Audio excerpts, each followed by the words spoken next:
మళ్ళీ నిన్నొక అద్భుతం జరిగింది కాంగ్రెస్ ప్రభుత్వం తరపున. తెలంగాణ సమాజమంతా కూడా ఇప్పటికే ఎన్నో ఫోన్ కాల్స్ వస్తూ ఉన్నాయి, ఇది అద్భుతమైనటువంటి పథకము, ఈ పథకానికి తిరుగులేదని. రాజీవ్ గాంధీ యువ వికాసం ద్వారా ఎస్సీ ఎస్టీ బీసీ మైనారిటీ యువతను ఆర్థికంగా ప్రోత్సహించేందుకు, ఉపాధి అవకాశాలు కల్పించేందుకు ప్రభుత్వం కొత్త పథకాన్ని ప్రకటించడం ఎంతో గర్వకారణం. రాష్ట్ర వ్యాప్తంగా 5 లక్షల మందికి ఎస్సీ ఎస్టీ బీసీ మైనారిటీ సోదరులకు ఈ పథకం ద్వారా ప్రయోజనం కలుగుతుంది. ప్రతి నియోజకవర్గంలో 119 నియోజకవర్గాల్లో ప్రతి నియోజకవర్గంలో 4000 నుండి 5000 మందికి ఈ పథకం ద్వారా లబ్ధి చేకూరుస్తుంది. ఇప్పటికే దరఖాస్తుల ప్రక్రియ ప్రారంభమైంది. ప్రతి ఒక్క బీసీ ఎస్సీ ఎస్టీ మైనారిటీ సోదరులు ఈ పథకాన్ని తప్పకుండా ఉపయోగం చేసుకోవాలని కాంగ్రెస్ పార్టీ తరఫున పిలుపునిస్తా ఉన్నాము. 50,000 నుంచి 5 లక్షల వరకు ప్రభుత్వం ఆర్థిక సహాయం చేయబోతా ఉంది ఎస్సీ ఎస్టీ బీసీ మైనారిటీ యువతకు.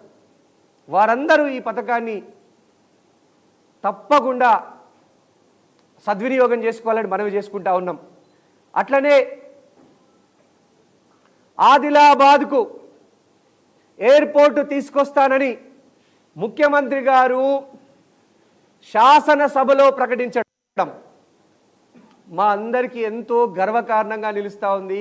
కాంగ్రెస్ పార్టీ శ్రేణుల తరపున ప్రజలందరికీ కూడా నేను ముందస్తు శుభాకాంక్షలు తెలియజేస్తా ఉన్నాము. ఆదిలాబాద్లో ఎయిర్పోర్ట్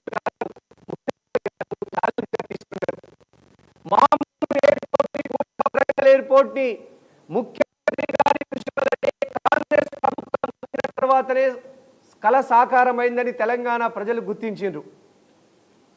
11 సంవత్సరాలుగా అధికారంలో ఉన్నటువంటి బీజేపీ చేయలేనటువంటి పనుల్ని, నరేంద్ర మోడీ ప్రభుత్వం చేయలేనటువంటి పనుల్ని రేవంత్ రెడ్డి గారి ప్రభుత్వం, రాహుల్ గాంధీ గారి నాయకత్వంలో సాధిస్తూ ఉన్నది. గత 10 ఏళ్లుగా పాచి కబుర్లు చెప్పి టైం పాస్ చేసినటువంటి బీఆర్ఎస్ బీజేపీ పార్టీలకు ఇది చెంపపెట్టు. మా ముఖ్యమంత్రి గారు ఈరోజు యావత్ ఆదిలాబాద్ సమాజానికే నేను అండగా ఉన్నానని తెలియజేయడం చాలా గర్వకారణం కాంగ్రెస్ ప్రభుత్వానికి, అలాగే ఆదిలాబాద్ ప్రజలకి. అలాగే ఆదిలాబాద్ ఎయిర్పోర్టుతో పాటుగా ఆదిలాబాద్ ప్రజలకు, ఈ ఆదిలాబాద్ అసెంబ్లీ నియోజకవర్గానికి ఈ సంవత్సరం దాదాపు 6 కోట్ల రూపాయల ఎన్ఆర్ఈజీఎస్ నిధుల్ని మంత్రి సీతక్క గారు కేటాయించడం నిజంగా కాంగ్రెస్ ప్రభుత్వానికి ఎంతో గర్వకారణము. ఆదిలాబాద్ ప్రజలందరికీ కూడా మేము ఆదిలాబాద్ ప్రజల అభివృద్ధికి పునరంకితం అవుతామని ఈ సందర్భంగా తెలియజేస్తా ఉన్నాం. 4 కోట్ల ఎస్డిఎఫ్ దాదాపు ఇప్పటి వరకు కాంగ్రెస్ ప్రభుత్వం వచ్చిన తర్వాత 12 కోట్ల ఎన్ఆర్ఈజీఎస్ ఉపాధి హామీ నిధుల్ని అందించి సీసీ రోడ్లు, డ్రైనేజీలు, షెడ్డులు, పెండింగ్లో ఉన్నటువంటి గ్రామ సమస్యల్ని పరిష్కరించడం కాంగ్రెస్ పార్టీ యొక్క చిత్తశుద్ధికి, కమిట్మెంట్కు నిదర్శనం. అలాగే ఆదిలాబాద్ అన్ని రంగాలలో అభివృద్ధి చెందాలనేటువంటి నినాదంతోనే నేను రాజకీయాల్లోకి వచ్చిన. మీ బిడ్డ కంది శ్రీనివాసరెడ్డి మీకోసం నిరంతరం పదవి ఉన్నా లేకున్నా పోరాడే నాయకుడిగా నేను మీ మధ్య పేరు తెచ్చుకున్నా. మీ అందరికీ నేను మళ్ళీ ఒక్కసారి మాట ఇస్తా ఉన్నా, ఇక్కడ యువతకు ఉపాధి అవకాశాలు దక్కాలి. ఎస్సీ ఎస్టీ బీసీ మైనారిటీ సోదరులు అన్ని రంగాలలో ఆర్థికంగా, సామాజికంగా, రాజకీయంగా, విద్యాపరంగా ఎదగాలి అన్నదే నా ఉద్దేశం కూడా. అలాగే వెనుక పడేయబడ్డ ఆదిలాబాద్ను అన్ని రంగాలలో ముందుకు తీసుకెళ్లాలనేటువంటి లక్ష్యంతోనే నేను రాజకీయాల్లోకి వచ్చినా, రాజకీయాల్లో కొనసాగుతున్నా. మీ అందరి ఆశీర్వాదంతో తప్పకుండా మరిన్ని అభివృద్ధి కార్యక్రమాల్ని ఆదిలాబాద్కు తీసుకొస్తాం. పేదవారి ముఖంలో చిరునవ్వు చూడడమే లక్ష్యంగా పనిచేస్తున్నాం. మీ అందరూ కూడా కాంగ్రెస్ ప్రభుత్వానికి మద్దతుగా నిలబడండి. రాహుల్ గాంధీ గారిని ప్రధానిగా చేసుకుంటే రాజ్యాంగాన్ని పరిరక్షించి ఎస్సీ ఎస్టీ బీసీ మైనారిటీ సోదరులందరికీ కూడా సాధికారతను విద్య వైద్యం ఉపాధి రాజకీయ రంగాలలో గొప్పగా రాహుల్ గాంధీ గారు ప్రధానమంత్రి అయితే మనందరికీ కూడా సమవాటా దక్కుతుంది. ప్రజలు మరింతగా బడుగు బలహీన వర్గాల ప్రజలు మరింతగా అభివృద్ధి చెందుతారని ఈ సందర్భంగా తెలియజేస్తా ఉన్నాం. అట్లనే జొన్నల కొనుగోలు ఎకరానికి 10 క్వింటాళ్ల జొన్నల కొనుగోలుని చేయాలని మంత్రి సీతక్క గారి తరపున, మన జిల్లా ఇన్ఛార్జ్ మంత్రి సీతక్క గారి తరపున, అట్లనే ముఖ్యమంత్రి రేవంత్ రెడ్డి గారికి, వ్యవసాయ శాఖ మంత్రి తుమ్మల నాగేశ్వరరావు గారికి పదే పదే వినతి చేయడం జరిగింది, విజ్ఞప్తించడం జరిగింది. దానికి సంబంధించినటువంటి జీవో కూడా విడుదలైంది. జొన్నల కొనుగోలుని ఏప్రిల్ మాసంలో ప్రారంభించడానికి జీవో విడుదలైంది. తప్పకుండా రైతులందరూ కూడా సంతోషదాయకంగా ఉండేటువంటి ఈ ప్రభుత్వం జొన్నల కొనుగోలుని ఏమాత్రం ఆలస్యం చేయకుండా రైతులకు లబ్ధి చేకూర్చేటువంటి పనికి శ్రీకారం చుట్టింది. అలాగే ఏ రాష్ట్రంలో చేపట్టలేనన్ని సంక్షేమ పథకాల్ని చేపట్టింది. మహిళలందరికీ ఫ్రీగా బస్సు సౌకర్యం కల్పించే పథకం బ్రహ్మాండంగా కొనసాగుతూ ఉంది. 500 రూపాయలకు గ్యాస్ సిలిండర్ పథకం బ్రహ్మాండంగా కాంగ్రెస్ ప్రభుత్వం అమలు చేస్తూ ఉంది. 200 యూనిట్ల వరకు ఫ్రీగా కరెంటుని పేద బడుగు బలహీన వర్గాలకు అందజేస్తూ ఉంది కాంగ్రెస్ ప్రభుత్వం. 2 లక్షల రూపాయల రుణమాఫీ వల్ల 22,000 కోట్ల రూపాయలని ఖర్చు చేసింది కాంగ్రెస్ ప్రభుత్వం. 54,000 మంది నిరుద్యోగులకు ఉద్యోగాలు కల్పించింది కాంగ్రెస్ ప్రభుత్వం. ప్రభుత్వ ఉద్యోగాలు కల్పించింది ఏడాదిలో, అధికారంలోకి వచ్చిన ఏడాదిలో. ఈరోజు గ్రూప్ 2 పరీక్షల్ని కూడా దిగ్విజయంగా నిర్వహించి ఎటువంటి లోటుపాట్లు లేకుండా మార్కుల్ని ప్రకటించినటువంటి ప్రభుత్వం కాంగ్రెస్ ప్రభుత్వం. ఇవన్నీ కూడా మంచి ఇలాంటి ఎన్నో పథకాలని అమలు చేస్తూ ఉంది.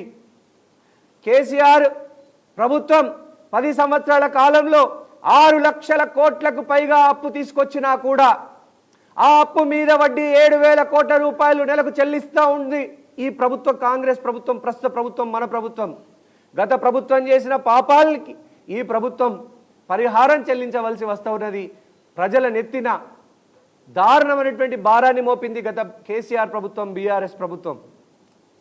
బడ్జెట్ కేటాయింపులు సక్రమంగా ఈ కాంగ్రెస్ ప్రభుత్వం చేపట్టి ఎస్సీ ఎస్టీ బీసీ మైనారిటీ సోదరుల యొక్క అభివృద్ధికి కట్టుబడినటువంటి ప్రభుత్వం కాంగ్రెస్ ప్రభుత్వం. అట్లాగే రేషన్ కార్డుల ప్రక్రియ నిరంతరంగా కొనసాగుతుంది. ప్రజలందరినీ ఇప్పుడు 2వ విడత రేషన్ కార్డులు కూడా రాబోతా ఉన్నాయి. మొదటి విడతలో రాని వాళ్ళు ఎవ్వరూ అధైర్యపడకుండా 2వ విడతలో మీకు రాబోతా ఉన్నాయి. 42 లక్షల రేషన్ కార్డులు ఇవ్వడానికి కాంగ్రెస్ ప్రభుత్వం, రేవంత్ రెడ్డి గారి ప్రభుత్వం కట్టుబడి ఉన్నది. ఇక సిసిఐ ఫ్యాక్టరీ నిర్ణయానికి వస్తే, ఆనాడు కాంగ్రెస్ ప్రభుత్వం ప్రారంభించినటువంటి సిమెంట్ పరిశ్రమను ఈ బీజేపీ నరేంద్ర మోడీ గారి ప్రభుత్వం సిమెంట్ ఫ్యాక్టరీని తుక్కు కింద అమ్మేసి ఆదిలాబాద్ ప్రజల గోసకు కారణమవుతా ఉన్నది.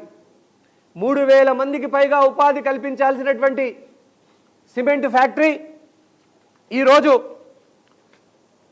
తుక్కు కింద అమ్మాలని బీజేపీ తీసుకున్నటువంటి నిర్ణయం, దీనికి పాయల్ శంకర్ గారు ఎమ్మెల్యే, ఎంపీగా గొడం నగేష్ గారు గెలిచి ఆదిలాబాద్ ప్రజలు గెలిపించినందుకు వాళ్ళ గోస, వాళ్ళ పాపానికి, వాళ్ళ ప్రజలకు పాపం చేస్తున్నారు ఎమ్మెల్యే పాయల్ శంకర్, ఎంపీ గొడం నగేష్ గారు.